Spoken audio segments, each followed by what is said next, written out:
तो हेलो मुंडो, क्या हाल चाल, सब ठीक ना। तो आज दोस्त हम बात करने जाएंगे वैसी 5 चीज़ें जो अगर आप अपने पास दाब के इसको रख लेते हैं और इस पर डेली काम करते हैं तो किसी में इतनी हिम्मत नहीं है कि कोई आपको पीछे कर दे। पहला, पेशेंस। पेशेंस रखना है कि अब जो भी आप काम करेंगे, यानी अब आप सुधर चुके हैं, अब आप अपने सच को अपनाने लगे हैं, अपनी कमियों को जानने लगे हैं। आप चाहते हैं कि जो भी मेरी कमी है इसको मैं दूर करूं टाइम आफ्टर टाइम। तो अब आपको सबसे पहले जो चीज़ करनी है वो है कि पेशेंस रखना है कि जो भी आपने सोचा है कि मैं ये काम करूँगा जिससे मेरी जो भी गलतियाँ हैं वो आगे ना हो, वो रिपीट ना हो, वो सुधर सकें, इसलिए मैं यह काम कर रहा हूँ। तो आपको उस प्रोसेस के दौरान, समझिएगा, प्रोसेस के दौरान पेशेंस रखना है। दूसरा जो है उसमें आपको लिटिल स्टेप फॉलो करने हैं। लिटिल स्टेप मतलब अब आप जान चुके हैं कि क्या मेरी गलती थी, अब आप उसे सुधार रहे हैं, अपनी कमियों को दूर करने की कोशिश कर रहे हैं। तो आपको एक बार में बड़ा स्टेप नहीं लेना है। डेट मीन्स कि अब मान लीजिए, आप एक एग्जांपल मैं दे रहा हूँ, ठीक है, कि मान लीजिए कोई बच्चा था, वो 1 साल से 1 घंटा बस बैठ के पढ़ता था। अब क्या हुआ कि उसे पता चला कि अब उसकी इतनी बड़ी परेशानी आ गई सामने में कि दुख हो रहा है कि मैंने बहुत बड़ी गलती की। और अब मुझे, वो किसी की भी मोटिवेशनल वीडियो देख लेता है यूट्यूब पे और उसमें बताया जाता है कि आप 6 घंटे 8 घंटे लगातार रोज़ पढ़िए, 1 महीने कमरे में बंद कर लीजिए खुद को, ऐसा कीजिए तो आपको कोई नहीं रोक सकता। तो वो वही करने बैठ जाता है। एक दिन करता है, 2 दिन मुश्किल से करता है, उसके बाद जो उसकी मेंटल स्टेट हिलती है उसको कोई रोक नहीं सकता। तो आपको यह ध्यान रखना है कि जब भी आप चेंज, यानी अपने में चेंज लाने की कोशिश करें तो छोटे छोटे कदमों से करें। छोटे छोटे कदमों का सेंस यह है कि आपको, अब मान लीजिए आप कभी पैर चलाए ही नहीं है और आपको बोल दिया जाए जाके दौड़ जाइए, मैराथन दौड़ लीजिए, आप दौड़ पाइएगा? नहीं दौड़ पाइएगा, जनरल सी बात है। तो आपको धीरे पहले पैर उठाना सीखना है। तो अपने लाइफ में चेंज लाने के लिए आप थोड़ा थोड़ा स्टेप लीजिए, लिटिल स्टेप लीजिए, ठीक है। तीसरा जो है, अपना जो है, जो भी आप चेंज लाना चाह रहे हैं, चेंज तो चाह लिए कि चेंज चाहिए, उसके लिए स्टेप भी लेंगे, पेशेंस भी रखे हुए हैं। लेकिन जो मेन पार्ट जो है कि आपको चेंज क्या करना है। पहले चेंज तो बहुत चीज़ करना है, ये करना है, फाइनेंशियली चेंज करना है, मेंटली चेंज करना है, 14-14 घंटे काम करना है, ये सब चेंज लाना है, ये सब चाहिए मुझे। ये कैसे होगा? पहले आप खुद से पूछिए कैसे होगा। जब तक आपका जो नींव है, जो बेसिस से चेंज करने का, वो जब तक चेंज नहीं होगा, आप कितनी भी बड़ी इमारत बनाइए वो एक दिन ढह जाएगी। एक हल्का सा हवा आएगा वो ढह जाएगी। तो उसको स्ट्रॉन्ग करना है।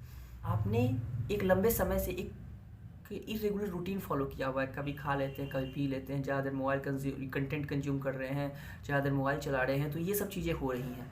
तो इतने इरेगुलर बिहेवियर जो आपने बॉडी के साथ किए हैं, जो भी गलत काम किसी और के साथ छोड़िए, अपनी बॉडी के साथ किए हैं, अपने मेंटल हेल्थ, फिजिकल हेल्थ के साथ किए हैं, उसका परिणाम तभी मिलेगा ही आपको। तो इसको करने के लिए आपको कुछ नहीं करना है, आपको ज़्यादा चेंज एक बार में नहीं करना है। आपको छोटे छोटे चेंजेस, जैसे कि अपना जो खाने पीने का टाइम है उसको फिक्स करना है। दूसरा, सोने का समय फिक्स करना है। याद रखिए, जब आप सोने का समय फिक्स करते हैं तो उठने का समय ऑटोमेटिक फिक्स होता है, फिर आपको कोई रोक नहीं सकता। आप ऑटोमेटिक 4 बजे नींद खुलेगी, आप सो जाइए 9 बजे। शुरुआत में दिक्कत होगी, आपकी मान लीजिए हैबिट है बहुत लंबे समय से 8 बजे उठने की, तो आप हो सकता है 8 बजे 5 बजे ना उठे, 4 बजे ना उठें, आप 6 बजे उठें, 7 बजे उठें, ये होगा। लेकिन आप पहले ज़रूर उठिएगा क्योंकि आपने पहले सोया था। तो जैसे जैसे आप ये प्रोसेस फॉलो करते हैं तो ऑटोमेटिक आपकी नींद जो है, आप 9 बजे डेली सो रहे हैं तो आपका ऑटोमेटिक जो नींद है, ऑटोमेटिक एक समय आएगा कि वो नींद आपका 4 बजे खुलने लगेगा। कुछ नहीं करना, वो एफर्ट भी नहीं डालने होंगे, ऑटोमेटिक 4 बजे आपकी नींद खुल जाएगी। लेकिन आप समझिए कि आप जो भी सोच रहे, जो भी थॉट ला रहे हैं, उसको एक्शन में लाने के लिए, आपको उसको एक्शन लाने के लिए किसकी ज़्यादा रिक्वायरमेंट है? आपको अपनी बॉडी की। अगर मेरा बॉडी मेरा साथ देगा तो मैं जो चाहूँगा वो अचीव कर लूँगा। तो आपको अपनी बॉडी की ज़रूरत है, तो बॉडी की भी कुछ ज़रूरत है, वो तो आपसे मांगेगा। जब आप उसे वो नहीं दीजिएगा तो आप जो चाहते हैं वो आपको नहीं दे पाएगा। आप खींच लीजिएगा कितना भी रीज़न हो, लेकिन जब आसानी से जब कोई काम हो सकता है तो उसमें खींचातानी क्यों? सिंपल सी बात है, इसको फॉलो करना है और कुछ नहीं। ओवरऑल तो क्या हुआ कि ज़्यादा चेंज एक बार में नहीं करने, कुछ बेसिक चेंज, फंडामेंटल चेंज आपको करने हैं। चौथा पार्ट जो है उसको इम्पॉर्टेंट कह सकते हैं कि आपने जो भी गलती पास्ट में की है कल की है, यस्टरडे की है, ठीक है ना। जो भी गलती आपने की है और आज से आप चाह रहे कि चेंज होगा, चेंज करूँगा मैं अपने आप को, तो उसका गिल्ट ना रहे। गिल्ट मीन्स उस पर दोष ना दे कि अपने आप को हमेशा कोसते ना रहे कि ये गलती हो गई, क्या करूँ मैं, गलती हो जाती है, बहुत अफसोस हो रहा है। बार बार आप जब जितना बार आप उस गलती को मेमोराइज़ करेंगे, जितना आप उसे सोचेंगे, उतना वो आपके दिमाग में फिट हो जाएगा और ज़्यादा आपको वही डिस्प्ले होगा। हर बार उसी गिल्ट में आप रहिएगा। तो उस गिल्ट से बाहर निकलना है कि आप उसे जाने दीजिए, एक्सेप्ट कीजिए क्या गलती थी, क्या कंक्लूजन थे, क्या मुझे आगे से ध्यान रखना, समझिए और उसे जाने दीजिए। लेट इट गो, जाने दीजिए उसे। क्योंकि सबको रिजल्ट चाहिए, सबको क्विक रिजल्ट चाहिए, चुटकियों में रिजल्ट चाहिए। सबको करेंगे कुछ नहीं, चुटकियों में रिजल्ट चाहिए। तो कैसे होगा? तो समझना होगा कि कंसिस्टेंसी बनाए रखिए। कोई क्या कहता है फ़र्क नहीं पड़ता, मैं अपने आप में ऑनेस्ट हूँ, मैं अपने आप में सही हूँ, दैट्स इट।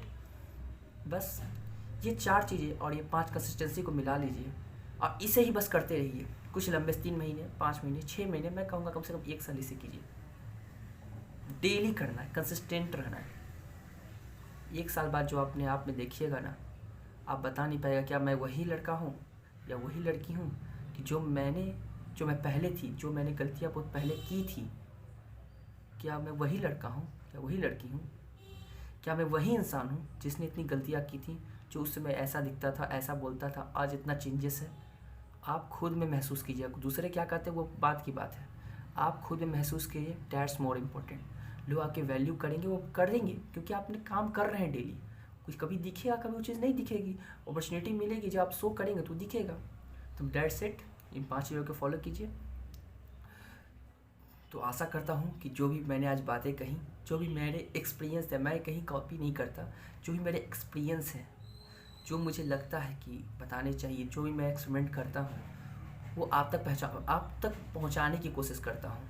अगर आपको इसे कुछ दिन आप फॉलो कीजिए, अगर आपको वैल्यू ना मिले खुद से, दूसरों से आप इसका क्रेडिट मत पूछिए, बस ये 5 चीज़ें फॉलो कीजिए। धन्यवाद मेरे साथ जुड़े रहने के लिए। और आपको अच्छा लगे तो लाइक करें, सब्सक्राइब करें और हो सके तो दूसरों को शेयर कर दें कि दूसरों का भी लाभ मिल सके। तो मिलते हैं अगली वीडियो में। धन्यवाद। जय हिंद, जय श्री राम।